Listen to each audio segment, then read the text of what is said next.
voix du peuple, oh, la voix du peuple, oh, si tu as bien, oh. Vincent Chilouizi, étoile de la presse. La voix du peuple, toujours longueur d'avance. Les informations partout dans le monde. La voix du peuple, toujours actualité, la actualité. La voix du peuple, maman n'a pas.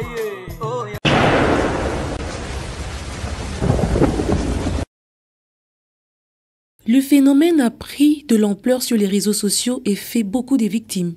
L'usurpation d'identité liée aux faux et usage des faux documents est en vogue en ce moment.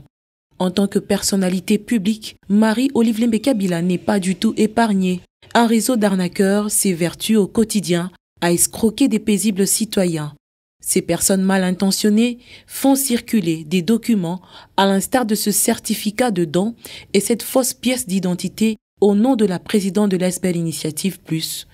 En gage de garantie auprès de leurs interlocuteurs pour, au finish, leur soutirer de l'argent, alors que l'épouse de Joseph Kabila n'a jamais recouru aux réseaux sociaux pour octroyer un quelconque don, elle n'a jamais utilisé ce moyen pour interagir non plus avec ses abonnés. Ces deux comptes authentiques, Facebook et Twitter déjà certifiés, ne servent qu'à communiquer sur ses différentes activités. Dans un communiqué rendu public à travers ces comptes, sa cellule de communication a dénoncé ce phénomène et a mis en garde ces usurpateurs récidivistes qui seront une fois décelés remis entre les mains des instances judiciaires compétentes. De ce fait, Marie-Olive Lembe-Kabila, tout en compatissant avec les victimes, elle a appelé la population à doubler la vigilance et à ne pas tomber dans les pièges de ces arnaqueurs. Bienvenue dans le tribunal, très chers internautes, vous qui nous suivez de partout à travers le monde. Bonjour, bonsoir à l'heure à laquelle vous nous captez. Nous sommes bel et bien en RDC, précisément dans la ville-province de Kinshasa. Le tribunal nous avons représenté par moi-même comme vice-président Aïdor Bokwala, international journaliste à Pembe. Comme d'habitude, cette émission, tribunal, tout ça, on va analyser sur les actualités, les dominées, pardon, sur la toile. Je suis avec Vincent Chilouizi et Koli Star Mavinga. Avec lui, je pense que vous remarquez ma CC quoi. Donc sur la Maramou Zabongo, vraiment en actualité sur la toile. Derrière la caméra, il s'appelle Parou Esao, Dari de Wantessa, Palin, on est basé dans la réalisation Kitoko, l'émission de Bisso et tribunal. Si je suis accompli avec mon équipe technique, premièrement déjà, ils font leur arrachant, ils ont ça déjà. Bonjour à mes invités parce qu'avec eux, Toro Solo là, parce que tous les coups sont permis. Dans le tribunal, il y a les Lusabongo dirigés par Aïdor Bokwala, l'international. Jovens. Ouais, journaliste à Pembe. Et nous avons how are you? I'm fine. Ouais, en tout cas, je suis plein meilleur. Toujours, on est ensemble. Ngana balaka émission le na ko pesa message moi ça vraiment important concernant vidéo moi dotambola na réseaux sociaux ya de Ronabiso Jean-Pipi Pina au sein de Diama na d'abord on a confirmé batuke et ça vraiment Jean-Pipi Pina les gars so ba ko eza yete ba mso misi ba photo non c'est vraiment lui hein ils appellent Jean-Pipi Pina ou ba yemba na ba musicien au sein de Diama en fait $. Contrairement à Bato Kanisa, ne ba umroko, koloba komoni sort ya bato bakabela ba musicien mbongo non. Jean-Pipi Pina a mutanzalate, a muta pas cité.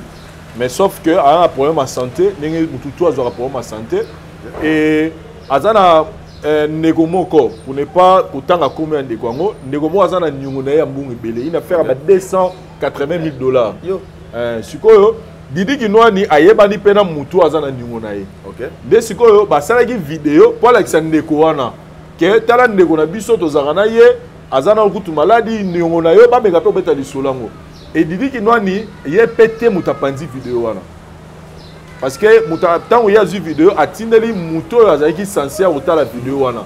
Et c'est après que vidéo est panzani. De ya salaki ngote pour sambusa ndeko pour chola ndeko te. Et puis je signale que place pour ça vidéo dans la palais à Jean-Pipi Pina déjà moutavant na Montfleury. Papa dit non Teza na ndaku ya Jean-Pipi Pina na Montfleury. Donc déjà, je suis dans mon frère dans Tanzalate. Donc voilà un peu, na porté moi précision ba au là. Donc je dis que non, il m'a bête que non, il y a Panzi à Samboussete. Et ça qui a fait moro. Voilà. Tout ça l'effort. Voilà. Tout ça bon on a besoin chapitre, tout peut ça parce que a souffrir na santé. Voilà, donc bref, donc to laver moi le rango mukie, ndenge ba bazo kenda mo. De place à Tindela qui mutu wana erreur asali. A comme c'est le pénal ndeko wana le yo ebika le gars ba vidéo na rande panzani mais c'est pas que dit que non la sala qui ngo na teke pour sambusa ndeko na non. Merci voilà. Même mbote na ba de retour ba otala biso na ebike ba question za yo. La réponse est biso. Colistar. Ouais. Bonne santé. Bonjour. Qui meurt dor mikolo qui mi biso do qui na mituni ngai. Oui, dans le tribunal, parce que d'aller. On m'a parlé. Oui, dans la matete, mais dans la biso, il m'a donné les belés, mais mboka, oyo, quartier, oyo, balela John Poy. En 1993, après deuxième pillage. Comme ça date. Il y a un tribunal, la biso, la biso, matin, il y a un la konisa, tout le baratou, moment, tant que la biso, il faut servir ça à la ligne. Et il y a un qui n'a pas tembe, n'a pas les autres, qui, ouais, les amamboka, Vincent Toulouse. Ndenge zaila kaka to pesi ba mbote la batino so ba otala biso donc to bandi ma tribunal servant na bino fesa nini et mais ça na relia. Merci Colistar, merci Vincent sur les bonnes humeurs. Abonnez-vous massivement à Aïdor Media TV. Comme on a raison à Aïdor T na ban logo za Aïdor AYIDOR Media TV et ça l'a bien pour notre soutien na bino par rapport. Vincent Louise disque d'or ya fali pour pas. Eh,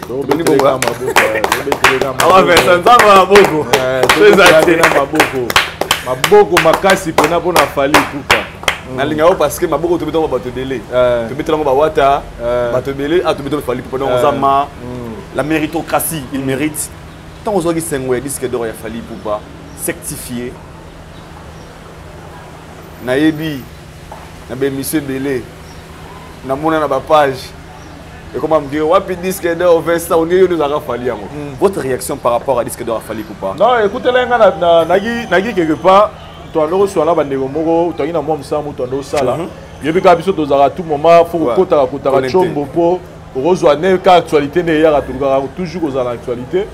Na moni ne omo atinde lingango, asenga capture na ya Twitter, ce n'est pas Twitter. Ah, dans la monnaie, on a des faire information. On a des kende na Twitter pour a talango. Na c'est rapport autant de on a publié il y a ça 2 minutes ba publier. OK. Et puis dans la tali on a mon kota. Na continue na Twitter na kepe na page il y a Twitter il y a officiel il y a Snap. Na moni pena non, ils a pena pour et puis dans la tali na bi bon. L'homme super dans le mouvement a fondé des faux comptes à checker Snap. Na bi téléphone na kota pena. Na koti pena na kati pena na tangi pena na moni ke les a pena page officielle il y a Snap oyo ba Twitter yango. Et directement j'étais dans la joie. Et je me suis dit, qu'est-ce que je peux faire en ce moment? Étant que chroniqueur, étant que mon pandisango, étant que youtubeur, il faut la panzango sango parce que dans la continent internet, ça dit internet ça dit ma ligne. Ça dit bah on est live na yo et puis nabi en tout cas, il faut na ça la live, pour annoncer bah. Et quand même j'annonçais ça, il y a même des gens qui m'appelaient en direct au Lobaké. Biso to mo nyango te, j'avais compris que c'était l'émotion. Mais en tout cas, j'étais très content. Il y a au monde parcours, il y a moi dans Bandal. Comme lui-même il aime le dire, na raisonné moi dans Bandal, na sala émission ba uta puis na ti chez Bango. Na tesco chez Bango, na moni sous affiche na Bango atala la temps de ba telema, moi na Bandal, na moni suko OK. Lelo apesi biso eloko oyoyo parce que Snap a créé en 1922. Snap a créé en 1922. Imaginez. Donc depuis musique ya Congo et Banda batutu ya minene baleka basala pe makambo ya danger barealiza pe makambo ya somo ototanga par exemple otoka papa Tabulei o azab ministre liboso ya beta na Olympia toza ba mama Betty Masigino moi ça liboso ya Akonia Zenith c'est-à-dire que toza la Kofelo Mide o ya beta Bercy c'est-à-dire eza ba ministre biso basala makambo minene mais pour une première to jusqu'au na mambetali babo eteli ba vente au pénal il y a vente pénal ils ont comptabilisé Maramutu na niveau de France tous les premiers artistes musiciens il y a Afrique centrale et Bimana Congo et puis il y a Congolais na biso en tout cas j'étais dans la joie et ça là vraiment Essengo et Essengo nanga je dois être sincère si ce que je continue voilà donc je dis félicitations à Fally Ipupa na vision parce que je parie que tant à Sagi Tokos 1 Azagi n'a été aux disques d'or. Et les lois Sami, en tout cas, nous sommes dans la joie et nous nous félicitons, nous nous jetons encore plus de fleurs parce qu'aujourd'hui, qu'on se le dit, les lois Tolingate, Fally Ipupa fait partie, il y a musique, il y a Congo, à travers les locaux à réaliser. Tolingate, il est placé dans la grande. Et puis, les solos, il y a disque d'or, et continue à Katia Noir, il y a historique, il y a Afrique. Quel est le premier artiste musicien africain? Il y a en Afrique centrale, où il y a disque d'or certifié. Comme on est dans et comme une question est même dans l'examen d'État. Pourquoi? Parce que les solo et Tikali. Vous comprenez? Parce que la Grand Calais, par exemple, va participer à la table ronde. Dans le ministère étant une table ronde de Sili, indépendance, tcha tozui et ça dit atikala ti lelo tata biso to kufi bala bakobetaka lisolo indépendance tcha ndenge moko pe bakobeta lisolo lelo ya Fally Ipupa ti na ekobeta maka et je le confirme que c'est un grand Fally Ipupa en tout cas 2022 oyo ponanga eza ne moko très productif pour na Fally na nyonso il a fait des tournées il a fait sortir des albums battu, succès, à ça il va tourner dans européenne, américaine et puis il clôture ça avec le stade de Martin Nabi qui est tourné donc voilà. Merci beaucoup Joves. Colistar, il est congolais, mais le monde a bonne musique. Il y a un disque d'or certifié à Fally Ipupa. Non, le problème c'est quoi? Au moins les gens qui sont ignorants pour les gens existent dans le thé. Ok. Photo le banon makambo qui est tout dans la sincérité. D'ailleurs, on a un bateau qui met la biso. Tu sais, dans la guide, il y a musique qui met la biso. C'est notre monde normal. Et tant qu'il existe dans l'hôtel, il y a un bateau qui a doute. On a monaté. C'est ça le problème encore. Il y a un monde qui coup de chapeau. Il y a un garçon qui a bandalongo. Ah, aussi, il y a un prometteur qui bateau parce qu'il y a un douce qui bandil. Conférence de presse à ça là, à prometteur bateau. Dans 6 mois, dans 9 mois, on a un disque d'or. Bato mon arango qui était et même à même le droit des mensonges na parcours na. Ala la raté, ala muka raté pour na makambango. Mais Nzambe, te maganda mabolingo. Tana ngo saini ni ekoki sami pengo ngana ngo saini ebelemi. Yango monique a mérité loko ngo doy kucha pour na parcours na e donc to ba modo ki parcours moko riche. Pour ya bani depuis 2006 si no lelo o to komi na temps o donc ba kucha pour na Fally Ipupa donc no commet donc to le ba pour na makambo ya bord na yewa. Donc la joie et ya asa no ma carnaval azongo lo mukete. OK. Et d'aller lo même na parcours il y a un orchestre qui est outeli. Il n'y a pas de souci. Tout est clair. Il y a un orchestre qui est souci. Même les grands calés, il y a une musique moderne. Dans l'histoire, il y a une organisation. Il y a Snap. Il y a un grand calé. Grand calé en 1930. Il y a un Salamina en 1922. Donc il y a un grand calé à l'auteur. Il y a en 1983. Donc c'est ça le problème là coup de chapeau na Fally Ipupa tokolo ba makambo mingi te poda eloko oyo et mon anate na kata mboka na biso eta ke donc to se pele ba frère donc ba ono to ba wana sima pe na ba génération bano ba osala ba succès sima pour musique vie etali paté vie musicale le loro là la yo le bibela la pe ba ninga donc to ba déjà que na classe ya ba grand donc Fally Ipupa à côté na kati ba grand donc coup de chapeau na. Merci beaucoup. Jovens, question on a tout nos romans, on a réfléchir sur Yango, c'est très important. Ouais, dans cette question, Fally Ipupa du Cap la Merveille, un grand artiste de mon pays, on a vu le mot très important. Snap depuis création, depuis 1922 création Snap, mais c'est en 2022 qu'un artiste musicien congolais a rapporté un liboso disque d'or certifié. Et la question se pose maintenant à niveau nini. Voilà ça la conférence de presse après sortie à Tokos. Hein? Loba, dans 2 mois, awa, nazo benda disque d'or.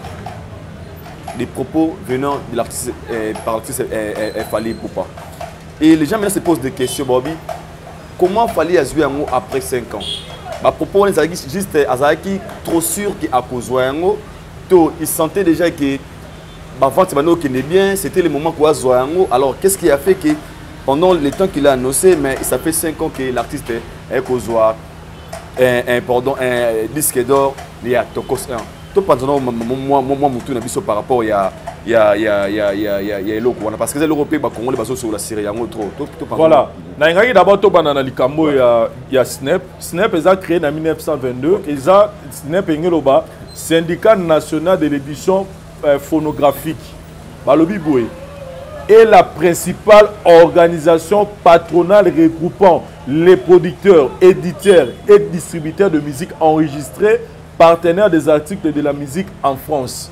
Nabibé est la principale organisation.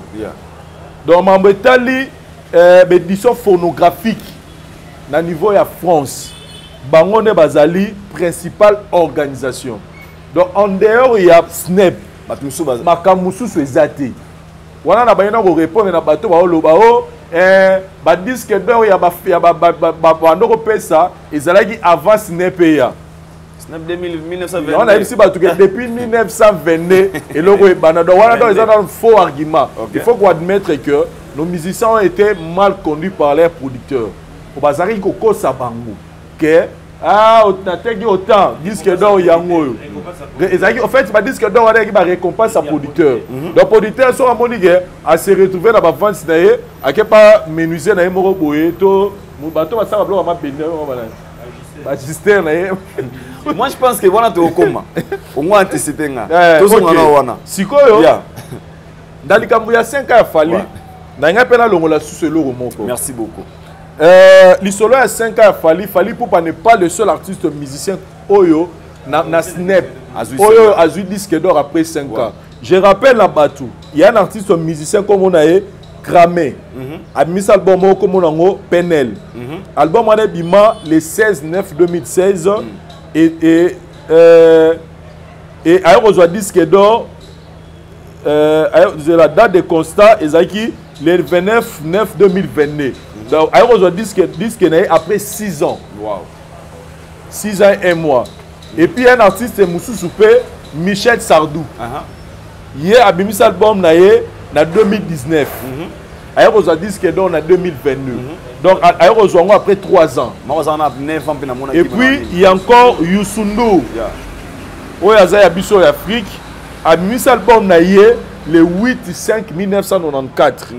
Il y a un disque d'or le 15/5/2001. Donc, et ça là 7 ans et 1 mois. Le problème à l'Ibosso c'est que Toye Baka qu'on reconnaître le mérite ya Batou. Toye Baka qu'on reconnaître le mérite à Batou. Fally Ipupa n'est pas le seul artiste musicien qui a fait autant des années pour obtenir en haut. Mais si on a 5 ans, tout le monde a Fally. Depuis musique à Congo Banda. Tolobi bien Snap existe depuis 1922. Depuis 1922, si le Congo sali combien d'années? Si on banda musique wana banda, si le nanyango rasio azoki disque d'or wana avant Fally. Ça ezala monter mamabe. Vous comprenez? Si ko na kozonga na question tuninga ya Fally a dit que 3 mois, dans 2-3 mois, dans un disque d'or, déjà 30 000 vendus, tout ça. Il était optimiste, il était positif. Il était optimiste. Mais dans le zone à Siko, sur lequel lelo, na ba plateforme nyo sur tous lelo. Il y a Internet. Na ba plateforme, na Bible na ba plateforme nyo sur lelo Internet. Et le plus récent, c'est TikTok. Fally a plus de 1 million de personnes dans Hollande. Lelo Fally na Congo a un ministère morota dépassé en termes ya bateau ba landaraye na ba plateforme nos tous en azate. Ça c'est vrai. Et puis azana atika bateau de Kariamakas. Maintenant, on va se poser la question comment Mutoyo il peut faire facilement ce qu'il y a sur YouTube a fallu que taba net clip no ya bloqué na moi il y a 12 millions de vues. Maintenant, on se pose la question comment Fally qui peut faire facilement 1 million de vues na ba minutes, na ba mois, na ba temps mukie, na moins de 3 jours, fallait facilement faire 1 million de vues, 1 million de vues sur YouTube. Sauf que na ba Spotify, wana butu kolobate. Mais comment il a eu du mal à obtenir? Il fallait la 5 ans, alors que hier, il y a 3 mois. Moi, maintenant, je remets la balle dans les fanatiques qui a fallu. Dans les fanatiques qui a fallu, puis dans les bonnes mélomans, dans la bonne musique. De là, il faut reconnaître les bisous congolais, bisous africains en général, parce que moi, j'ai eu la chance, il y a autant de moi 3-4 pays d'Afrique. J'ai compris que l'esprit à gratuité, quand tu as bisous trop dans mon tour. Esprit à gratuité et quand tu as bisous trop dans mon tour. Au monde quand tu as l'eau au mobile, même si tu as l'eau gratuit, au sentier au sein on a motivation au saranaté. Mais si on sera bon, l'eau est gratuit mais désormais il faut en offrir à moi 0,001 $. Mais comme un problème pour nous, va te payer va remis benda. Les problèmes c'est que biso africains et puis plus pas congolais, tous a plus de gratuité. Tu linga l'eau a fait. Au monde YouTube, na go compte na otala ngwa ta 100 000 fois. Au monde ba Spotify, quand on a découvert Spotify Kalami, tu as parlé, na ko na posa sur flash, tu na mo yoka musique na Spotify. Pour musique nyo sona la ngo posa na beta, ata ya kala. Net sur dans do la réli. Ya kala na yoka musique na mais ce ka ba bisika ka désormais avant que ta Spotify faut foutre $1 mais na comment calculer. Na comment calculer na compte c'est ça le problème tous alango. Si on a raison, ça balle na kaya babon. Donc ça dit, il faut africain en général et puis plus les congolais, to bota so culture wana ya kusombaka. Tu sais, c'est pas de la magie de tout le monde ba games wana ba games ba daju et les autres qui se tapent ba nino. Pourquoi? Parce que mundele azana culture wana ya kusomba. Mundele azana culture wana ya kelo repimi facilement en kota. Et puis le fait d'amour il y a artiste il y a un monde ils ont magité ceux qui ba mboka na biso ba industrie musicale les arabes bien assises ba comme les arabes bien et que tout côté bien tout la culture on a peur nanga mais les lots na éviter ceux qui ils ont la musicien moko road les kabiso na ba musicien biso na ba blog on a ba disque il y a un faut féliciter Fally. Parce qu'au-delà, il y a ce phénomène. Parce que ce phénomène n'est pas falité. Et bandit depuis Kala. Tu te dis que depuis la musique à Congo, pourquoi ils ont été que la musique à l'album Mabé. Ils ont été que la musique à Yemba Mabé. Ils ont été que la musique à la promotion Mabé. L'album a un succès à danger. Je parle dans un album, il y a Yemba Fally 3 chemins. Oh, P, ils ont fait disque d'or. On va arriver. Vous comprenez? Parce que les qui disent que d'or, il y a le Kouta. Vous comprenez? Récompense à producteur de Yazoloba. Vous comprenez? C'est-à-dire que ceux qui ont droit chemin, ceux qui vraiment consommer, dans la vie consommer, ils vont mais Fally pour prendre un disque de diamant. Ça se voit. À rose à la platine, à rose à blanc et pelé dans l'album.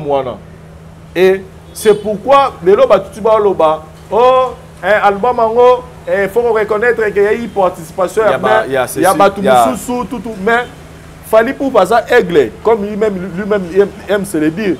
Il a compris que pour ça c'est un langage même pour mon ali kolo faut matamu kongoya mukolo babuba on a déjà talent nga sali ba plein na stade ban aya na kamurana azana ba succès ali boma na mboka wana c'est na Afrique de C. Vous comprenez? C'est-à-dire que Fally avait visé, Fally il y a un talent na danger. C'est-à-dire Congo, Afrique déjà c'est bon. Quand on a ça, on a pas si. Sur la mission de album, baroyoka barosepela nango na ocha micro boy baroyemba banzembo nanga. Mais ceux comme barosomba na pasi. Baro na YouTube nanga barokota barotala. Na tie photo na Facebook bakoaimer bakommenter. Mais ceux comme barosomba et comme na pasi koyo, il faut na kenero lukasko bato basomba kawana. Parce que pour bailler banga pour na somba be faut na collaborer na bato na muto bango ba yoka déjà. C'était la vision de l'artiste et aujourd'hui ça portait des fruits parce que à part lui qui a fait ses stratégies et a obtenu les disques d'or. Ceux qui les camoisa malam photo là nango. Il y a un moment il est là la collaboration et il y a pourquoi parce que était collaboration était caca. Moi je te dis qu'aujourd'hui il y a des Américains qui ont connu Fally à cause de R. Kelly qui peut-être avant ne le connaissaient pas. Vous comprenez? Donc qu'est-ce que je veux dire par là, c'est que moi maintenant je renvoie cette balle là. Na kaya biso bato total la musique wana to comme na culture a mindele to sombaka tout le monde a des missions à biso pe ba comme na facilité au lieu to yaka na ba doute parce que ba doute na ba tembo na ça oh ndenge ni ne sala ni kaka leka nga beta stade oh maza mona nzambe mo lo bati nzamba sala nzambe ye mo lo bana nzambe mo ke nzamba linga ba tutu mais ye linga un peu moins particulier, c'est-à-dire que c'est quand on fait bien son travail mon frère Maramoupe récite et accompagnera tout succès accompagnera ou ba nous la maramba bien. Donc moi je le dis ce qu'il fallait le barango c'est parce que Fally il croyait que l'album langa oh ya bebi so de ba esimba. Et ça rappelle la langage de l'Obana à vivre en la foi. Il avait la foi parce que il faut avoir la détermination. Ce qu'il fallait faire, il faut avoir la détermination. Aujourd'hui, qui peut aujourd'hui encore douter de l'artiste émissé Fally Poupa? Oh, et ça, l'autre pouvait pas tout gagner. Sur là, 5 ans, Aza est mort. Youssou Ndour, Aza, Mounene en Afrique, Mazouang après 6 ans et demi. Voyez si Youssou Ndour a béni après 5 ans. Et puis, à niveau Afrique centrale, tu as vu combien de stars tous en Bango. Mais qui a pu faire ça? Donc, au lieu de Loba, tu as beaucoup maintenant, moi 5 ans, moi je demande à Batuna Bisso, Bato Batalara. Fally ça va falloir millions pour se rappeler courage à recevoir parce qu'il faut signaler que Tokos déjà pourquoi pas péter que ba fanatique ya Fally to ba beloma na ba musiba lo ba que nenga to na Tokos 1 c'est que c'est possible peut to so na droit chemin OK to so na peine na droit chemin et canaliser makambo to rataka européen quand bato ba se motiver wana pour ça 50 000 là. Bakolo va peut lancer pe to récupérer na droit chemin to beta masolo mususu. Donc en tout cas balo les ala ngamba ba fanatique. Merci beaucoup Joves. Très bien répondu. Colistar, la même question. Fally Poupa, un optimiste, non, un visionnaire ou bien. Le problème c'est quoi? Au moni na vie na biso featuring Kala et ça la taboulé na Franco. Zo ina bino mo bozo mama bola message moko.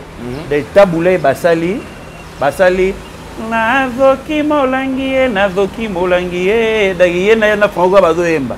Ba ina posa pete ke te bakatsa na ngambu basala makamuni no ba sala peut apporter un plus na parcours à vie na bango. Le but de tirer la nostalgie. Taboulé à l'équipe batonio tout pas bête que Olympia 7 jours. Zoande Olympia dali sali moko be ambuke. Le biso tona makambuka kana taboulé à l'équipe biso kala na makambu. Na kilelo et ça la bien. Et le mot be fait ça do be très capital. Tant il fallait que le sala ba fitting na batu ba critiquer. Ah zo welisa zakuna po parce que adembela bangote parce que akenaki na ngambu ya batu o ba télécharger bango o ba somba bango oyo bato basala ba vente digitale biso to wana notion wana te to wana esprit critique depuis mokili banda po songi ba ina RDC tuba et ba ina RDC pour encourager les mal oui au constant na sala OK donc to na muli momo atelo mo be bien ngavo be lo mo boye Clarisse Decaton Nathalie Lutadila o bando yebisa ngai Jombo boye ano ko encourager misanae asombi TV Assomi TV ka normal ka 14 pouces. Camarade na yava na rien. Ah oui bisé ka rakete. Non za maboé. TV o toto mo lango lisu yango te ba TV te changer mais moi na rien. Ma sana talibon. Na c'est l'effort. Na so masu TV mo robe ya munene. Akoso ma munene na biré ba place me côté na ba palaba tout na retard. Ateki yango akoso ba place. Jour ba kangi jongo ye mo talibon ke na parler na ngazwa radio o te ka pona sa na bima na maison communale ya Bumbu. Bakende be bazwa te bazwe lo radio bateka radio ngande o ba ka formation à litoi ba rebelle ba komi na kenge o ya mukie pendant qu'il motivé là c'est que ti mutano motivé tali vraiment ah misalanga na ko na neta zimbo nga futeli abi de courage na iti le longa na réussir na vie pour ba tembe na otelanga zone no pousser nga de vie et que ndaka bongo et lo no so malamu ba kenda ngo ba komba na makambo kile donc moni ke ti le lombule beti pour na disque d'or afali Vincent Chiluise, bon, le matin sur la disque d'or, donc sur la disque d'or, pour comprendre le boss, c'est Yannick Kini à Rombox. Pour le bel au mois où anticiper c'était une question parce que j'avais déjà préparé la question sur le disque d'or reçu par les artistes musiciens congolais, des victimes.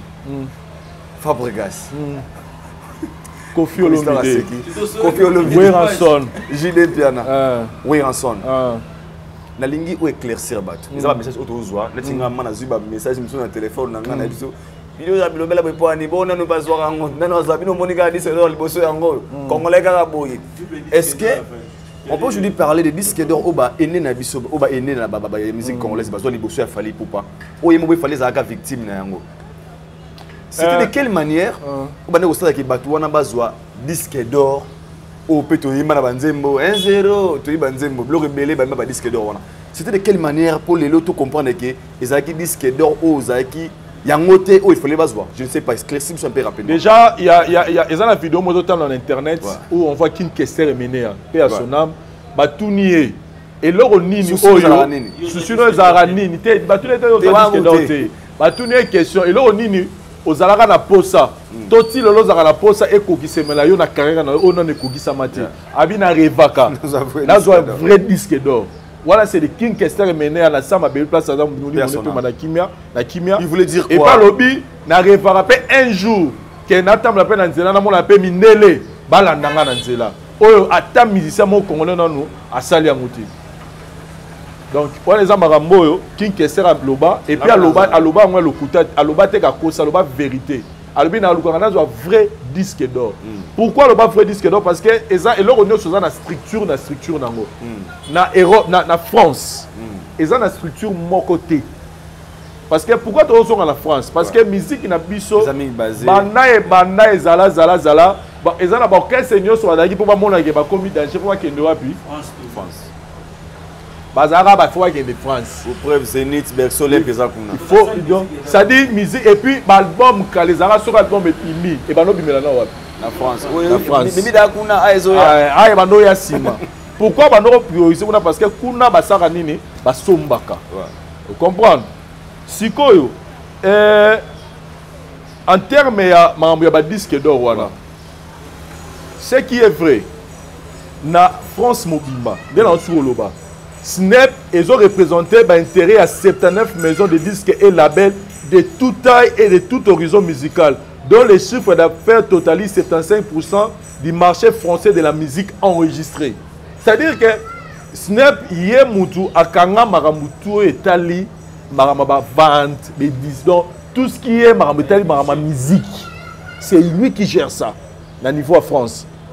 Maintenant, quand le temps a bien géré, il y a 4 ans, il y a ba bloro ba taxe za ba droit ba marabe beleza na kati sikoyo ba producteur na biso wana ya kala ba bana koteka omodi ba album ba wera ba jibe ba fali ba kofi ba ça dit bazalaka pena koteka ba producteur wana ba sala pena ba vente ya danger parce que là ba ça mais ba ça de manière clandestine on peut dire illégal ba s'enregistrer parce que pour ngana total à la kati pour même il faut s'enregistrer.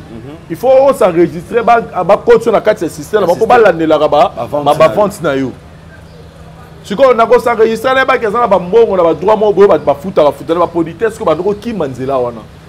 il faut s'enregistrer.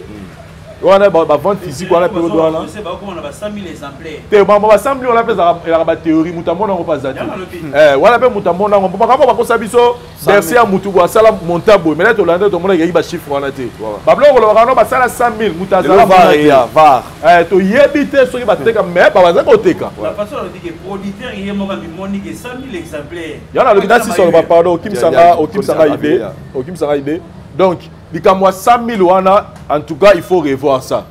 Quand on a 100 000 exemplaires, parce que c'est vrai, les producteurs de théâtre se retrouvent fort. Les major Bissadi, les Badame di Monekene,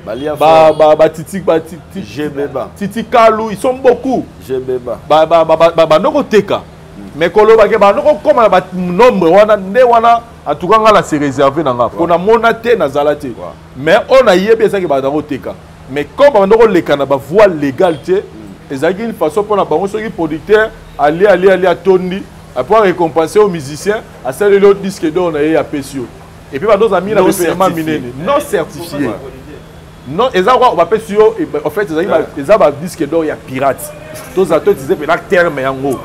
eza quoi nde toza boye to toza na iPhone boye nga pe na iPhone mais a mutu supa na iPhone mais oyo nga eza original okuta mutu so aza pe na iPhone mais ça ya pirate. Vous comprenez? Donc pour oyo ba ke oyo peneza iPhone ya solo il faut écouter eza biloko ba peta pour découvrir que na ke oyo eza original. Vous comprenez? Siko oyo ya original yango nde fali azui tembe te tokebi so nyonso esika oyo et structure oyo salama na France oyo epesaka bato yango wana yango na tuko tanga awa existait depuis 1922. Est-ce que nos artistes merci non c'est parce que disque nous amana boule na ngai. Est-ce que nos artistes bazalaki au courant pendant que banda kozoba disque d'or wana oyo bengi le disque d'or ya faux ou bien bazalaki ba ignorant ou bien bazalaki te ba il faut les kana voix boye pour lobby ba déjà depuis 1922. Comme on dit, disque d'or, on a peut-être Nanzembo, à la Knabapal Naï. Est-ce que au courant que disque d'or, il y a vrai certifié par Snap ou bien c'était comment là? Pour pas se contacter dans le Bango. Mais personnellement, comme il y a Zénith de Paris, il y a Bango, Tango. Baliboso na ba Zénith de Paris existara. Na oye bango pa JB Piana. Na peu exemple na ngai. Et pour ba nonana ba Rwanda to ki na moi c'est trop. Olympia. Na oye bango pa ya Kofi qui après na oye ba na sima mutabeta ngo mutaliboso zaka tabulay. Wana ba période wana. C'est-à-dire que il y a eu des artistes musiciens qui ignoraient l'existence même ya Snap wana. Donc il y a eu ka ba pesa disque d'or pour na salle le temps de vente.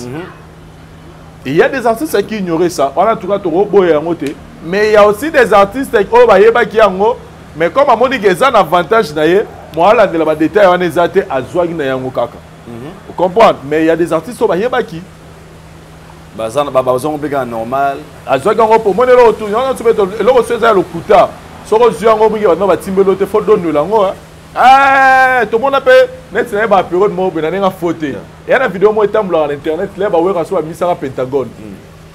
Ba beta vidéo mo que non ba na États-Unis ba ni bezo ba na France. To yo ba na sima ke ba beta biso moto gachi. Période na to sarani to dimara ba mo. O be wa na tika na biso ba ke na ka te le ba misi Pentagone ba ke na ka tina Pentagone to sango ba débat. Ba ke na ka Pentagone ba image ça. Mais après to timla to na France. On comprend. Donc cela veut dire quoi? Na ba o bazwaka ba o ba yebaka ba bomba la bango pona intérêt na bango mais ba o pe ba yebaka te bazali bref mais lelo biso no se to comprendre que ezala ki ba disque d'or ya pirate ezala rola mutasomi Nike ya original na ya pirate wana ezala ba pirate original ezala na Snap kolo ite wana ya disque d'or ezala Snap ezala ba musute ya ko récompenser l'artiste sur atteindre chiffre moko X ya vente. Il y a boule la Snap. Il y a boule ya mutu moko boite pas le baguette. So il y a pe singa pe koto na ko pesa ko nsu amolo babongo. O pona ni me bo ni maga ya Snap. Et bon ya batu mususu ala ba pesa réserve Snap en communal o. Snap en ne mukolo boule. Ba bi boni bi ba africain boni mablora ndele. Po comment na ni disque d'or wana ko ba congolais. Comment na wana disque d'or. Ya ko ba tandu. Ya ko ba ngala, ya ko ba swahili, ya ko ba luba. Disque d'or, ya ko ba luba. Comment non ya disque d'or. Et puis ya mi balé sokoda buto ya pamba to bato ko kana ko maîtriser ngoti. Bongo ce que bo luka ba bloka bongo ya na mboka. On a d'abord un grand problème industrie musicale na mboka na biso. Ba musicien ba ko kana oti le loko vivre na ba œuvre na ba te fois bela chaque Congo à la télévision pour que la musicien aide ba sungai. Musicien parfois coup musicien coup fafo to n'est pas ya Gentili Ngobila pas bimisa mbongo to kundaï. On a d'abord un problème donc ça dit avant de parler de ce genre de choses congolais faut réfléchir ça va.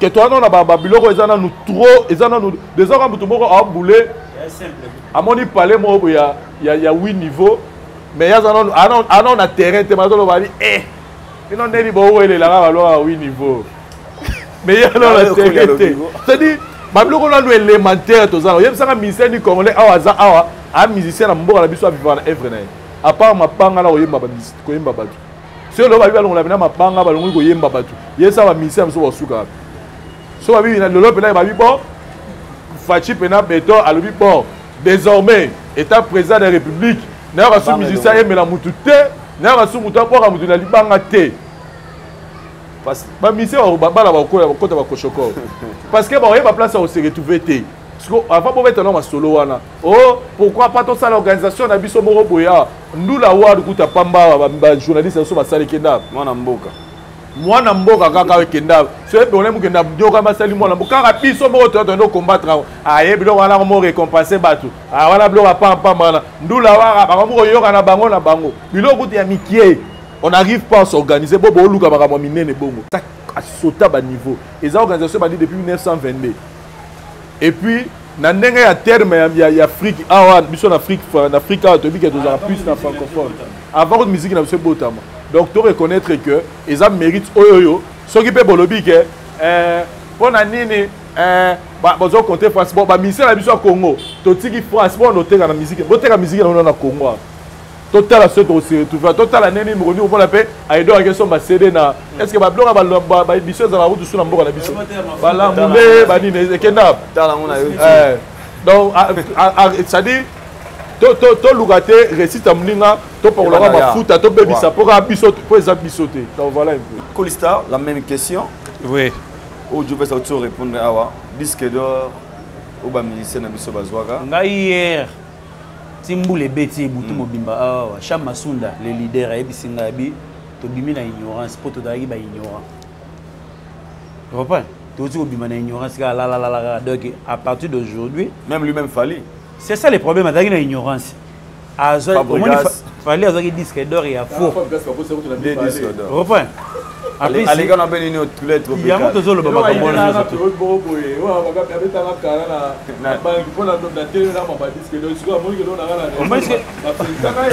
Reprends. Cham Masunda miré les gars bisinga to bimi na ignorance tant de total avec ma total pour ba kota ki bana ba recherche. Ba ko mona ma ebimi simba kan pour ki chata to ko sa su ba duté. Wenda ku fa mokate pour na nini ke disque d'or wana pe ayeba ngote. Grand Calais. Nazonga trop na yepo ali boko pena ngate. Azali mère musique moderne. Yembi ayela biso makambo ya rumba oyo akenda ko sala recherche n'est pas ba kiben. C'est ça les problèmes ngwa. Et tant que yemo kolo musique azwa ngo pété. Tout ça la bonne. Vie ezo continuer. Donc to longwe na ignorance auto zalaki nango. To commencer ko batu nyoso batu temps ba kende ko sala ba recherche ba ba tant de BBC disque na kende ko sala nini ba benga ngoni instruction ndenge ba sala makambo to ba enregistrer yo oye ba ke vente na ba wana olandela ngone nini kyozo oteka dede to beta CT omoni ya Gimbateke komina Gimbateke ba 2 millions d'habitants papa komina Gimbateke omona komina Gimbateke OK tant omona ba to no beta stade ba na kuna ke changu basi ba no sola 2 millions d'habitants na komina Gimbateke c'est au fur et à mesure soto komina molimo oyo ya ko télécharger ya rosomba ministère mo akufa pauvre awa azate so va na Kinshasa awa sokoda bazwa ba droit d'hôtel na ba bar tout ezala awa ba droit d'hôtel mais yeba na raté lelo oso mone ki ba ministère ba lo futa bango ki na ba œuvre d'esprit na bango mo ki ba sala biloko na bango ba oza bata mokatete elo esala ngane édition ni maman liva kunda bena mabo atikala ko yeba été que bena mabo sala orchestre mo be shock star que salara qui makambu tout ces pesa oh ba orchestre ba choc si na moni ma gete maman li va retourner battre il va avoir choc te maman li va tourner il va kasi ya salara que a uta na choc pour passer à partir à Zaiko tala choc na ayemba na kata Zaiko ayaki na larme bazwa micro ne basani bakanga son ayemba ka sala ma mibela sala pendant 6 mois mais voix na etikala obimate mais avant na podium. Pourquoi il y a un peu qui n'a pas choc star na bakamona ba choc oyazo na kati ya Zaiko. Pourquoi maintenant a kufi ke mutambon akala so na kwa kandaka na tiraveni kazabubu. Papa emba lega wala somba bilamba na kati ya scarpa homo. Mais je viens na sala 6 mois na mort. C'est que ezate mon libule ezate arata mon Jaguar à l'époque. Il y en a Veti Sekedi. Veti Sekedi les pères batamula na Jaguar. Nzela mon na benama.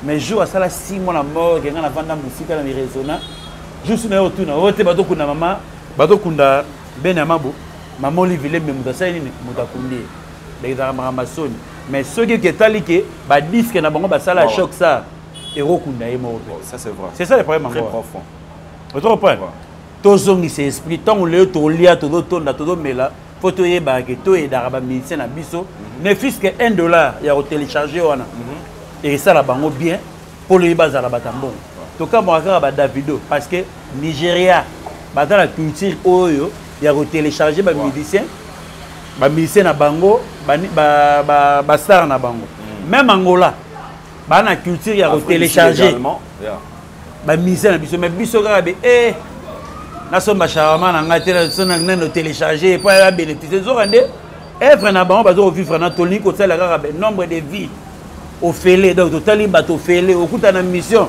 oyoyo Vesa Toulouse a s'organiser auto c'est lo auto tsala ba to kabula ba idée cerveau ba ninge sani elia mais au moins ba tali biso ka au félé mais souka na osina commentaire sur au finga socia au félé tiko to raisonner nini na vie na biso da to comme siko na niveau que to télécharger ba mission na biso au moins que ba disque d'or na Congo to sani to saka na biso. Merci beaucoup Konista. Vesa Toulouse, aujourd'hui on peut dire le disque d'or de Fally Ipupa. Défi, pas d'artiste musicien congolais. Pour vivre dans un monde de concurrence, on va avoir une concurrence loyale. Polémique, c'est la science et pas Mindele, na Congo Komara. Komara, le roi Maramsous n'a pas raté. Lelo, Toro Loba, Fally Ipupa, Atiki Défi. À côté de ce défi, c'est la musique congolaise. La musique à Congo. Bon, et là, il y a lobby, il y a les bossons qui ont une ignorance, c'est ça qui a une ignorance. Ma bima déjà depuis quand la solo il y a bagé, ba disque d'or il y a des pirates, ba également. Mais quand le bagé fallait lancer défi, attirer défi. Oui, mais pour le moment, en tout cas dans Roloba, si à 2030, ils en ont et c'est un peu la bisonnière sur les Congolais, que ce soit les artistes musiciens, que ce soit côté politique, si à 2030. C'est-à-dire que le Romo est là depuis 1922. Depuis 1922. Dans l'histoire de la musique, il y a Congo. Depuis Banda. Banda na Pouane na Wendo Kolosoi. Ti na moment le l'autre aussi bagaz malite ba inosbi bagad gali garve ba ebele ba bimi lelo awa. Tala ba musicien nyonso bango basala. Sikoyo na 2022 oyo. Donc surtout 1922, c'est là. Là maintenant il y a la calculatrice. Surtout 1922, hein? 2022. Donc et ça lit 100 ans. Siècle. 36 500 jours. Donc c'est un siècle coquille. Donc depuis 1922, si l'élo siècle coquille, dans l'air on va aussi un siècle né puis au Congo, toujours disque d'or. Donc on a le big ils ont mérité à 2030 que tout passe plan là. Pour nanga, en tout cas pour nanga, même gouvernement na biso, il faut ba ça Fally mérite moro. Nabi que pourquoi pas? Il mérite ça. Il mérite ça. Il mérite même au-delà de ça. Il mérite même au-delà. Il mérite même que peut-être, c'est-à-dire même à ta présidence, organiser les à ta moi soirée journée moroboy. Pourquoi pas tirer le monument à Bandal? Parce que aujourd'hui Fally à côté de l'histoire, il y a monene la musique, la biso, oh il y a makasi. Pourquoi pas? Donc pour le moment c'est une fête pour tout le monde. Mais de l'autre côté, c'est un défi. C'est un défi d'abord pour lui-même. C'est pas d'abord un défi pour un musicien XY. C'est d'abord un défi pour un Yemogo. Parce que Azan a Tokos D. Azan a Tokos D Gold. Tokos D on appelle ça donc M Pokora ba Yemba. Qui est déjà bien na vente nango. Et nous risquons aussi moi M Pokora ba Yemba, ba Dadju ba Yemba, ba na su ba Yemba la ratu na la Bosani. C'est-à-dire tu peux baser belé na kati kuna ba Yemba. C'est et puis et ça peut Tokoso ba tu peux passer ba Amorea ba 8e il y a ba ça des là ba tube. Oh ce que le président nous défi pour na Yemba non Fally. Et au-delà il y a Fally, c'est maintenant un défi pour tous nos artistes musiciens parce que là tout le monde voulait un peu parce que dans ma grandeur quand nous on disait Fally numéro 1 à boy, numéro 1 boy, numéro 1 boy. Fally aujourd'hui c'est l'artiste musicien congolais. Évoluer au Congo pour avoir un trophée ébélé. Fally Ipupa Lelo, c'est le premier musicien congolais. Oh, Lelo a suivi dans les réseaux sociaux que les Azati. Fally Ipupa aujourd'hui, c'est le musicien congolais évolué au Congo. On a été car la plateforme Nyon sur dans le Congo. Il y a un téléchargement. C'est à vérifier. So on continue la plateforme Nyon sur iTunes. Amazon, Spotify, partout au Kende, tu vas trouver Fali toujours premier. Rarement qui t'a la deuxième, comme à la troisième, mais Azon aura premier. Et aujourd'hui, Fali Poupa, Aza, Michel Congolais, Aza évolué, Nenge Michel Congolais, Calabano évolué en termes de tournée. Il tourne chaque année. Aza tourné en Afrique, Aza tourné en Europe, Aza tourné aux États-Unis. Et là, les gars, tout le monde a ça, dans Dubaï, tout le monde a été nazi. Tous les élèves dans la Chine, tous les élèves dans le Japon, le tous les élèves en Australie, tout, mais au moins, ils tournent. Ça dit qu'il y a un système de musique qui est là. Lui, il continue à le faire. Tournée américain, Canada, tout le temps, continue ça. Et au-delà de tout, aujourd'hui, Fali Poupa a maintenant un disque d'or. Certifié. Et le 29 octobre, tu es en stade de martyr. Donc, aujourd'hui, je peux dire que Fali a fait 6 codes défis dans les critères nyonso. La génération ou bien dans les musiciens nyonso. Na génération na yé. Na génération na yé. Na la musicien nyonso. À part stade de martyr, mutaleki na ba critères azate.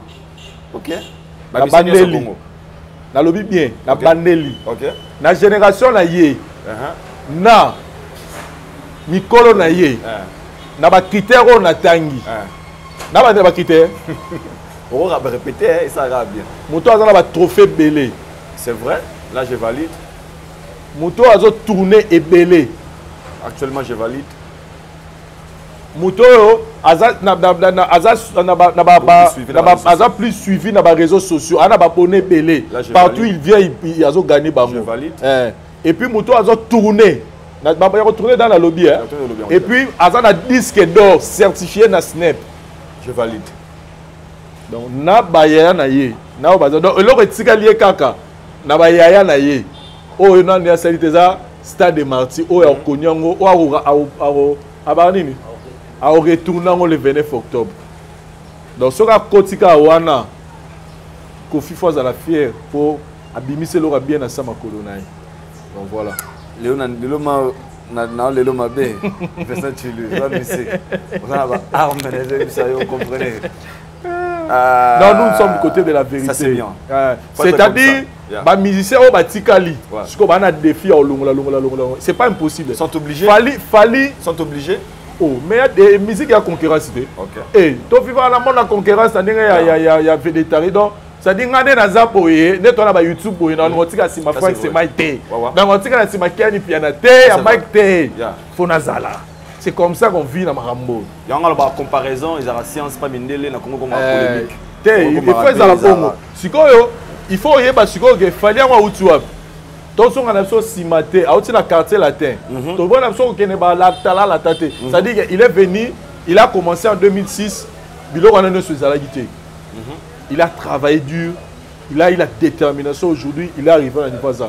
Donc cela veut dire que même les jeunes qui sont lelo, il faut la motivation à vous saranate. Parce que bango ba fallait bandi ba blog en zela même sukutu bazana ngo déjà. Au coup d'adam ministère moi bazana moi dessinguer na moi page Facebook na ye. Ana moi ana mama kam na epé ba bazwa ka epé tout. Donc ngana lo ba que c'est un défi et une motivation pour nos artistes musiciens. Pourquoi pas tous les musiciens qui ne pas sur disque de diamants à Snap. Et ça possible parce qu'on a encore beaucoup de talents dans Bourg Nabiso. Aujourd'hui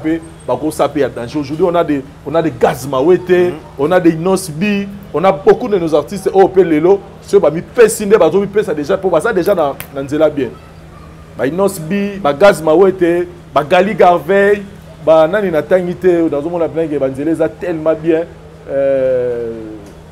Non, tant que mingi bazana nous vingtaine d'âge, Gaz Fabulous, ça dit flair d'âge pour mingi si ba 40, so dans la 38, 39, 40 déjà mais bazana on a flair d'âge, on va savoir ma danger, Nosbi, Gaz Mawete, donc va comprendre que fallait apaiser les gens Nzela mo boy pour la musique parce que bango faut ba ya ko sala o ya sali koleka. Donc voilà un peu. OK, merci Conistar, même question rapidement. Fali Poupa, défi et pas musicien congolais. Non, le problème c'est quoi? Tout ça est là au milieu de cet été parce que au moins biso to la wande de singa.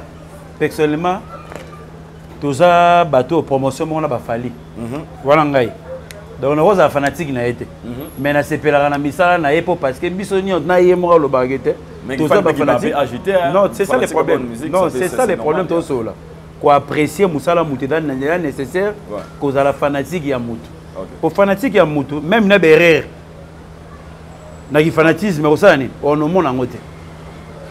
On peut être fan ça pour autant faire du fanatisme. C'est ça le problème. Au moment où pour apprécier Moussala et Moutou, il est nécessaire que vous ayez fanatique. Vous comprenez? Moussala, oh, il y a salita dans deux baguettes. Photos dans la vision, tu es belé belé au sala donc qui m'a mouni tout oh il y a lobby. Vessa lobby déjà tout. Donc tu sais l'autre autour ça la commentaire c'est beau parce que qui vivant mon era. Oh baba qui vivant verra ton moni magamouni surtout. Oh n'engenzamba do otambusa mokili nae. C'est ça le problème encore. Au Baroyana Sima, vie à la bongo barossa la plus que ça. Moïse, fallait même abattre la terre promise, mais ça rien. C'est ça le problème. Donc vie dans la bon. Musique est allée continuité. Mouto a souffert pour la musique n'a pas accepté. Et la grand calé. Bah Franco va souffrir pour la musique pour bisoya batuni autour de Nzambe déjà ça lamba déjà. Mouto na mouto doit déjà parnayer. Aye baningeni rotambusa. Orchestre na yena ba vision na. OK. C'est ça le problème pour Moutou il y a vraiment des Colista je vous garde na garde au kaka rapidement. Tunanga nini Koko ma papa lopango na République démocratique du Congo et komi jemukie et komi nango pamba et komi facile grâce à Objectif Habitat. Oh ya pesi ba congolais opportunité occasion basomba lupangu na prix ya dara s'il vous plaît. Terrain, il y a 20 mètres sur 20 et Zali côté kama na $2500 américains au PC cash. Okoki kosomba pe na ndenga nyongo kasi na $3500 américains au PC caution il y a $1500 américains. Oye kotikala au fouti pendant 5 mois s'il vous plaît. Welisa ozo lopango na yo na cité mama Moseka cité ya sika na maluku ezali bongo mapangu cadastre borné pe sécurisé ezali sans condition au PC $225 américains loko la frais administratif ba miselio mikanda nyoso au komi papa lopango na Objectif Habitat tembesila po ba tubakoma ba bayer exemple nango yango yo tala nde tikuna pangu yango wana tala wana parcelle ne yango ema metala ba kuna déjà bata déjà mi kuna petit en tout cas na moya lelo soki ozali toujours locataire c'est que eza yo moko po occasion yango yo welisa osomba lopango na yo na komi na maluku yo pe okoma kolo lopango obeta sifflet na Objectif Habitat somba lopango okoma papa lopango ekeyo oui Objectif Habitat, votre objectif. Colista na gardé avant Nazonga Joves la réaction de Celoscram après avoir reçu une nouvelle il y a disque d'or il fallait pas yo so mon on est état que mutu pour déjà mingi ba comme peu de trop mingi ba mi jaloux pro max mingi ba lobi faut comprendre il est comme ça c'est son ami peut-être c'est une façon de célébrer aussi disque d'or à Mondegona. Yo ko bani par rapport à la réaction qui se dit il y a Celoscram na maramba disque d'or fallait. Bon le problème c'est quoi? Au moni que c'est le arrose à la au moins le on a surtout promesse au fallait pesa biso. C'est le pas de la gamme. Oh, mais quasi dans 6 mois là ça nini, dans 3 mois là ça disque d'or. Alors on a que discours wana. Maintenant à mon ayon makambo o ya lo bagi ekomisa magité ça nini. À côté pe na ba doute parce que tout le monde a na doute. Maintenant que kokisa mite ko mon agete et ils loko moko ils aura fait 5 ans, il y a une sonde tout mon ngo 7 ans. Azungene siko gete mon na ma zipe plan. Mais est-ce qu'il est obligé à se moquer, à ça va créer sur Facebook mais voilà même s'il n'est pas artiste, il a des défis de l'obiawa. Il a challenge est-ce qu'il est obligé seulement à réagir de la sorte, je ne sais pas. C'est le nom mon arabe bongo dogi alinga fali trop. Dans tout la na makambo te les gars logique des choses. Alinga fali makasi. Omuni biloko nyoto ezaka moto ayaka kia osaka boke na chaîne de parole boke na tiraillement pour alinga resoyo muta alinga monter à occuper makamna. C'est ça le problème na solema na kibo na solema na kibo moto. On a la solide là. Animation le roi. C'est ça le problème là édition. Mais le reste point de vue je respecte que Colista mais animation côté. Comme to linga oba no show karina ba mususte. Donc on a perdre nga ba nga muto linga yo, muto linga yo ba no show oba mususte. Donc kotana mais le reste point de vue on a respecté pour yo za muto ba date. Colista nzamba lisese. Mais vous utilisez la réaction de Céloscram comme que Fosta Benyango Obundi Petro. Moniso c'est le la mugina tongo. Avant quitter la metu. Tant à ça la prière, à chaque fali la prière nani. C'est solo. Nzambe sala été moi na mobile na zalaka na succès makasi amatali susu poko matana ezape ko matana ngai. En terme ya combo. OK. Ce qui fallait télé c'est le a disparaîtra. OK. L'artiste selon Versace. Ce qui c'est Léo, ce qui fallait pour passer qui était la musique à Congo, mais c'est Léo à Limois. Donc on va bandéroner musuka bandéroner musuka ba Limois. Aujourd'hui c'est Léo vit grâce à Fali. C'est Léo a ina Fali à Tamukete. C'est Léo a compris que Fali c'est Amabele. Oya Loni Ndunda. Oya Loni Matembele. Oya Loni Safu. OK. C'est-à-dire lui il a préféré exploiter Fali autrement. Parce qu'il gagne à ça. Le lot, Talara, disque d'or a fallu bimi, mais c'est le nom de CLO qui est remonté. Page de Fouta. Disque d'or a fallu bimi, mais le premier nom artiste musicien Bima qui est Tamboli. À part comme il a fallu, c'est CLO. C'est un grand stratège. CLO, c'est un grand stratège. Il a gagné dans son projet. Si vous avez le balai, c'est Léo, Pro Max, c'est Léo, Boye, c'est Léo, c'est disque, c'est cuivre, national, tout ça, c'est ce que c'est Léo voulait. Parce qu'aujourd'hui, c'est Léo a un nom. Pas parce qu'il chante bien, pas parce qu'il anime bien, mais parce qu'il s'est fait quelqu'un qui critique que Fali. Talara Joe dans la Côte d'Ivoire, comment critiquer Fali Perrault de Moronani des Bordeaux. Des Bordeaux. Tara des Bordeaux, elle a critiqué. T'as orage. Merci là. On a raison. Ça dit, et d'ailleurs, nous allons y aller, mais parce que il y a un Côte d'Ivoire là, ça dit niveau de la radio là, et Simba qui te met, Tara n'est fou là qui est. Tara va YouTuber et belé le tout va mourir photo pour filmer Fali. Belé. Boebi. Et ça va YouTuber monsieur le peu besoin d'audience permet na ba musicien ou peut-être animera peut-être que musicien au solo langa ka pour attaquer Fali ka pour aller à la télévision pour la que ça va donner ni Fali à zéro côté le lopé ba mona ba poto le lopé ba zoa pe ba audience maintenant ba musicien le lopé ba koma pe on la ta ba ketcha malonga parce que ba mona zéro pe na mikili ka rapport ya faux pour na Fali. Donc il faut comprendre que Moutouna exploiter Fali na ndenge na yé. Mais cela n'arrive pas, cela n'a pas à lever la grandeur de cet artiste aujourd'hui. Tous à la fière aux musiciens na mboka na biso. Ndé aux allez fier, ndé aux à la fière na aux na Kofi Olomide. Ndé aux à la fière na aux na Weranson.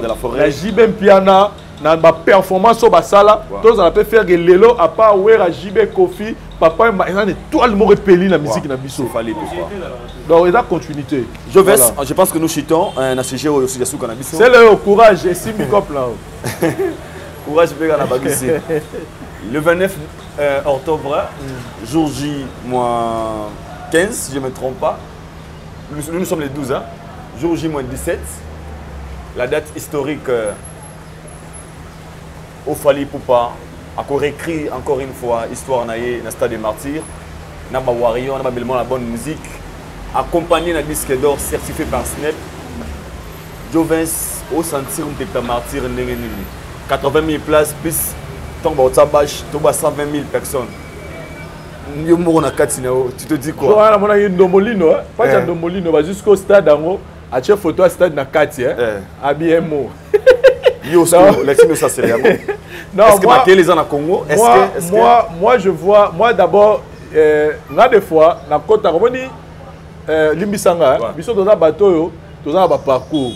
Il y a que aux agues loroté, mais le lopé Dieu t'a fait commis pe comme 0 en euro.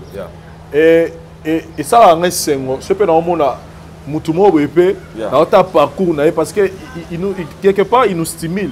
Nous des jeunes, Fali Poupa nous motive quelque part.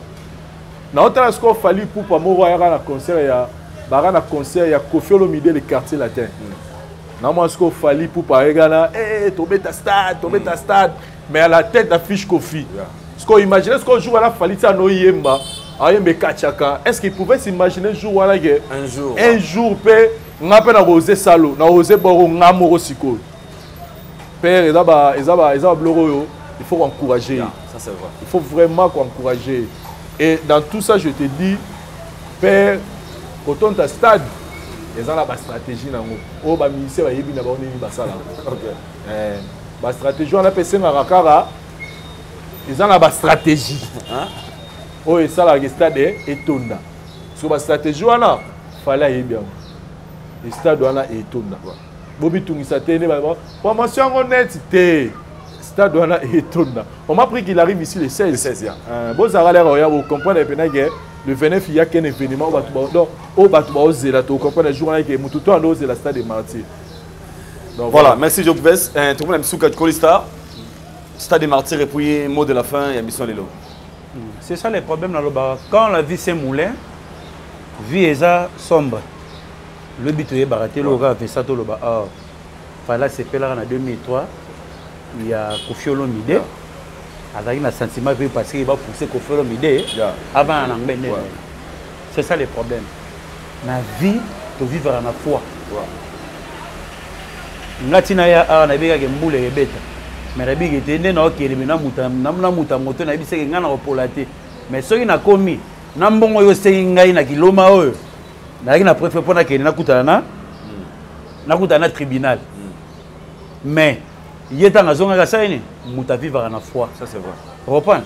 Nzambe nenga ke la biso na vibo ya bara moto nyonso tu obeta osani. Aofongola. Pas osenga osani. Vie c'est comme ça. Donc mutu na mutu fa yeba kaka. Stade wana bato bakobatonga yongeza bato. Basala robona bato basala rani. Batala basala spectacle. Avant-hier na leki na moni bana mona kata paeli pepe ba buka ba manga ba mbila bakangi bango. Ai papa tika bana na bo tika bana na bazala kimia. Babima bakende ndako na bango. O etake kinga bite palo zo be on da palani. Du peuple. Siko yaza nani? A peuple. Tant na yebiseka message na sahemi. Atika yibana na bakende aba. C'est ça le problème. Mot de la fin, la salutation. Donc vraiment na sepeli ke ba o nyo tout ba 8 heures Rolanda biso. Bozo amateur Rolanda to le à tout moment ke ndeto sangani be pona service ça nini? Elia kaka donc tozama bato. Na pesi mbote na chama sunda le leader motema Mireille Leka. Ari kwa kunji bazara mingi na Chaga Lutadila. Nathalie Lutadila ye bazara mingi na Risa Lutadila. Donc sur Nathalie Richard Akunji bazara mingi yena na Gunter Lutadila. Doudou Lutadila yo bozara toujours na même mili na ndenge ya l'huile. Donc sur Nathalie lisusu Gauthier Muteba Ari kwa kunji 2-0 dans ma petit ma kati ndenge zalaka Sandra Ngunga na pesi mbote na musiko zali ba mana Liza. Maria Midiengi motema ya Brader Mavinga bino bato bozanarama vesa Toulouse toujours bozara matin ya relais bozara matin ya relais sarama cerveau donc merci beaucoup ngana suki wana. Merci Joves, mot de la fin, ma dédicace. Mot de la fin, dédicace aux en tout cas, mot de la fin dans que tous les warriors bozan la événement mi parler bozan événement au fêter dans stade concert fallait beta fallait déjà jouer à concert comme ça là mais pour une première boya concert a fallu boya fêter. Donc on les a faites. Les a faites pour fêter le disque d'or. Après 100 ans d'existence en musique, il y a 100 ans, il y a existence à Snap. Un siècle, votre artiste vous soutenera, il va connaître. Et puis, le mélomane de la bonne musique. Le mélomane de la bonne musique. Et puis nous qui sommes du côté de la vérité. Parce qu'on est l'élo.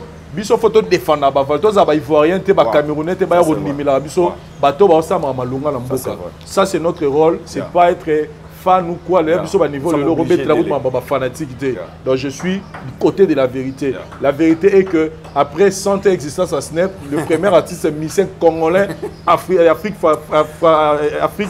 centrale à Zui disque d'or, c'est Fally Ipupa. Tobé te la ima beaucoup. Ba warrior, ba mélomane la bonne musique, bo ton di sa stade wana.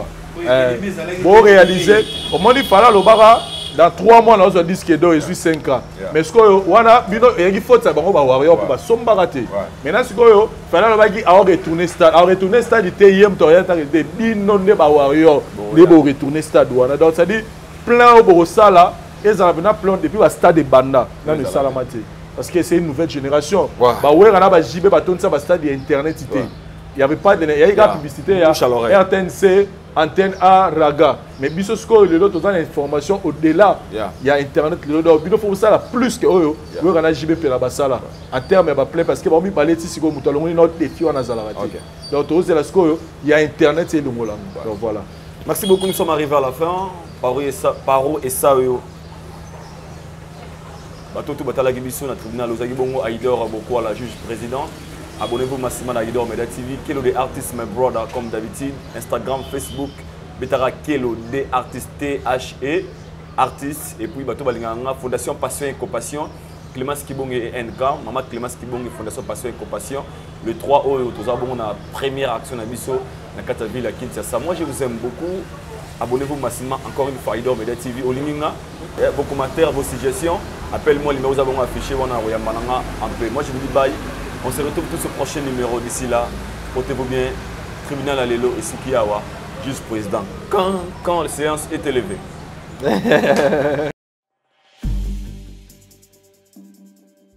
C'est vrai que la classe est la différence, mais cette fois-ci, la classe en chair et en os à votre disposition. Et c'est là à travers le Flat Hotel Tenasia. Le Flat Hotel Tenasia met à votre disposition des appartements équipés de chambres et suites avec un confort moderne. Une salle de fête moderne pour toutes sortes de manifestations, anniversaires, fêtes de mariage, réunions et autres. Pour ceux qui adorent la restauration, il y a un restaurant VIP à votre disposition. Un nightclub pour les amoureux de l'ambiance responsable. Un service traiteur de renom. Et pour ceux qui adorent rouler en sécurité et en luxure, le Flat Hotel Tenasia met pour vous une location des véhicules des marques. Le Flat Hotel Tenasia se situe dans la commune de Lingwala sur l'avenue Kalembelembe numéro 256 à 2 minutes de l'avenue Libération ex-24 novembre.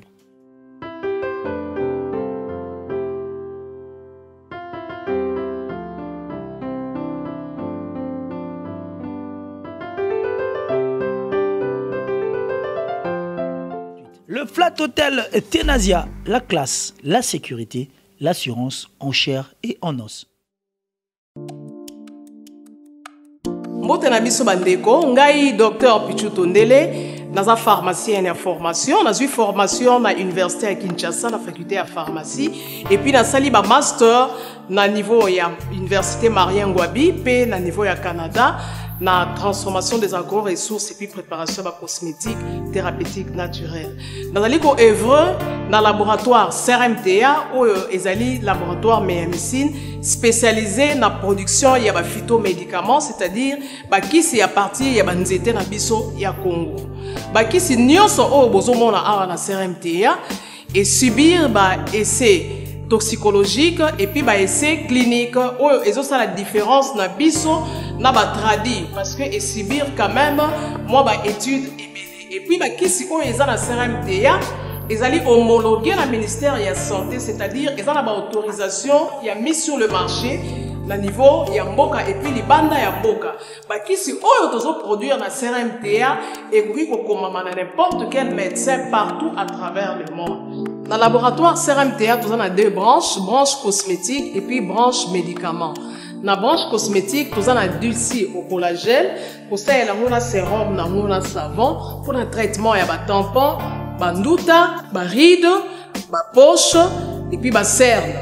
Nous avons dulci réparateur, pour ça, il y a un sérum, un savon, on peut associer gel douche, pour le traitement, il y a un bouton, et puis pour réparer le poisson.